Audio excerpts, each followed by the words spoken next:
Hi guys, welcome back to my channel. Alam nyo ba? So grabe, may bago na namang video si Defense Force Insight na ating i-react sa araw na ito. Ano nga ba ito? Alamin natin.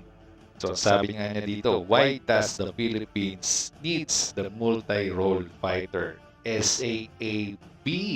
Bakit nga ba? Siyempre, pandagdag sa ating air asset, isa siguro sa mga yan. Siyempre, magdepensa rin. Madagdag man sa 12 na natin, na light fighter natin, na FA-50. Siyempre, light pa lang yan. Kailangan talaga natin ng multi-role na pwedeng air and surface na may capability, di ba?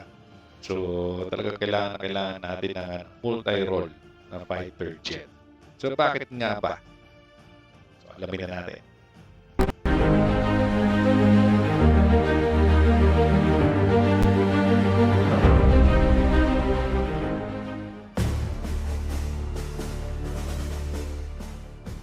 Years have passed, and the need is clearer than ever. Philippine skies are vast, the territory expansive, and challenges growing every day. The Philippines, an archipelago of over 7,700 islands, holds one of the world's most vital strategic locations. But today, the Philippines faces growing challenges in securing its skies and safeguarding its own seas. The South China Sea, rich in resources and essential to international trade, has become one of the most contested regions on the planet. Neighboring countries around the Philippines are strengthening their air forces, while its territorial waters and airspace face unprecedented challenges. While others secure their borders with modern fighters, the Philippines waits. Still no decision on a multi-role fighter. Still no... Oo nga, ano ba talaga ang gusto natin? Pero alam ko na may dadaan sa bidding naman yan, di ba? So, marami naman na gusto sumali. Korea, European pa nga, di ba? Gusto rin sumali. US. Pa ba? O yung yung sa Gripen. Sweden ba yan? Sweden na tayo, di ba?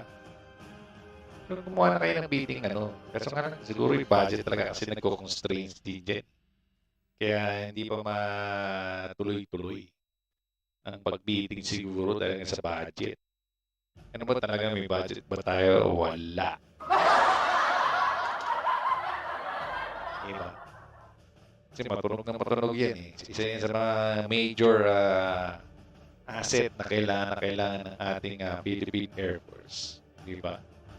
Kasi isa yan sa mga tinitingnan kung gaano kalakas isang military sa kanyang fighter jets, di ba? Ay, sana naman na to. Pa-finalize na lahat, may budget. MRF to defend its skies. Hi, welcome back to our channel. Before we discuss why does the Philippines needs MRF ASAP, if you are new to our channel, welcome, enjoy, and subscribe. Do you want to get informed about So, hindi po kalimutan mag-subscribe po sa kanyang channel, mga idolo. the latest news and updates in defense here and abroad? Then hit the subscribe button and like our video to get updated here in Defense Forces Insight. If you already subscribed to our channel, sit tight, enjoy, and watch till the end. Thanks for subscribing. Thanks for watching. Let's start. The Philippine Air Force is ready to serve, ready to protect, yet the government asks them to defend with a handful of light combat aircraft. Each day of delay, Philippine skies remain vulnerable, our nation exposed. Today, the Air Force relies on 12 FA-50PH, a light combat aircraft with a limited ability to respond quickly and effectively to threats, limited beyond visual range engagement and anti-ship capability. Without a modern fleet, the Air Force lacks the reach, power, and flexibility that an archipelago needs to secure its skies. Correct. This is where the multi-role fighter, or MRF, comes in. An MRF is a fast, flexible, and versatile aircraft designed for both air-to-air and air-to-ground missions. With an MRF, the Philippines could intercept hostile aircraft, protect maritime borders, and respond rapidly to any threat across its entire territory. With MRFs, the Air Force could conduct patrols and surveillance missions, reaching from Luzon to Mindanao and maintaining a powerful, strategic presence in the region. This isn't just about intercepting threats. It's about showing that our nation is ready to defend itself. Correct. The acquisition of MRFs will also strengthen the Philippines' position in the South China Sea dispute. These aircraft will be able to patrol the contested waters, deter aggression, and protect the country's maritime interests.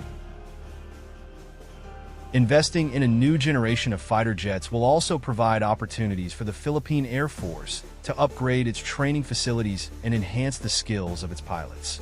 This will ensure that the Philippine Air Force remains a formidable force in the region. The need for a modern MRF is urgent. By acquiring these advanced aircraft, the Philippines can strengthen its defense capabilities, protect its sovereignty, and contribute to regional peace and stability. With growing tensions, air superiority is not just a strategic advantage, it's a necessity.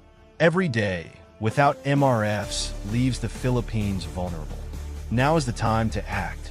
The Philippines needs multi-role fighters to protect, to deter, to secure. Correct. When do you think will the Philippine government act to acquire a multi-role fighter? Share your thoughts in the comment section below. So yun, read lang natin at nag-iba na ang ating video. Napindot ko eh. So, nasa na ba yun? Nawala. So yun,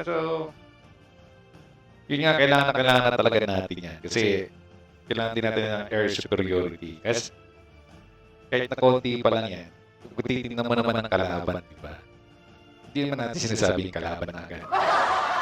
Kung titignan natin yung kabilang side ng nagkakaroon tayo ng hidwaan. Di ba? Ilan yung fighter jets nila. Sabi natin 1,000. Di ba? Sa atin 12. Light pa. O anong laban natin doon? Di ba? Kahit nasabihin natin marami tayong air defense o anti-air, kulang na kulang pa rin yun. Kasi sa mga missile pa lang, talagang parang dudumugin na tayo para dumipensa. So kahit na siguro maski isang squadron lang ulit, yan, 12 ulit. Kasi ang plano, di ba, parang 40. Kung kakayanin ng budget, di ba? Pero yun nga, maghihintay pa tayo. Sabihin natin, bumili tayo, maghihintay pa tayo ng 1 o 2 taon para may-deliver yung mga yan. So talagang yung oras talagang tumatakbo, di ba? Hindi natin masabi sa panahon na yun kung mapapakinabangan pa ba natin yun or talagang wala na. Mapapakinabangan din naman natin kung wala na talaga ng gulo na mangyari. Kasi yun nga, makakapag-ano na tayo, surveillance, pwede na tayo mag-ikot-ikot. Nga, from Luzon to Mindanao, mababantayan na yan ng ating mga fighter jet, di ba? Saka isa yan sa mga malalaking tulong din sa atin na madepensa yung ating bansa. Kahit na konti lang yan, step by step lang tayo. Kahit na small step lang yan, at least merong nagkakaroon ng progress, nagkakaroon ng progress, di ba? Hindi sa wala nangyayari. Pero at least, yun nga, kahit paunti-unti, nagkakaroon tayo ng mga kagamitan bago, lalo na para sa ating military, di ba, mga idolo, lalo na sa ating Air Force. So yan, so huwag niyo kalimutan po mag-subscribe po sa kanyang channel, mga idolo. Lagay ko po sa description down below ang kanyang full video, pati po ang kanyang YouTube channel, mga idolo. Sana nga, paspasan agad ng ating gobyerno kung ano ba talaga. May plano ba o wala. bumili. Pero sana yun nga, may plano at bumili. Huwag lang puro plano. Bibili talaga. Dapat bumili. Kung wala talaga, nga talaga tayo. Yun lang naman. Kasi wala naman, ang iniiling lang natin, magkaroon tayo ng ganyan. Pero kung hindi matutupad, ganoon talaga ang buhay, di ba? Hintay-hintayin na lang natin kung may na-update na regarding sa pagbili natin ng mga multi-role. Kasi SAAP na nga yan. ASAP. Pagbili naman tayo. Na nga yan na magkaroon na tayo ng ganyan. So, abang-abang na lang tayo mga idolo. So, huwag niyo rin po kalimutan mag-subscribe din po sa aking channel. Hit niyo po yung notification bell at yung like button. At huwag niyo rin po kalimutan i-follow din po sa aking Facebook page na alam niyo ba. So, dito na po tayo nagtatapos mga idolo. Maraming po salamat sa lahat. Ingat po tayo lagi and God bless us all. Bye-bye.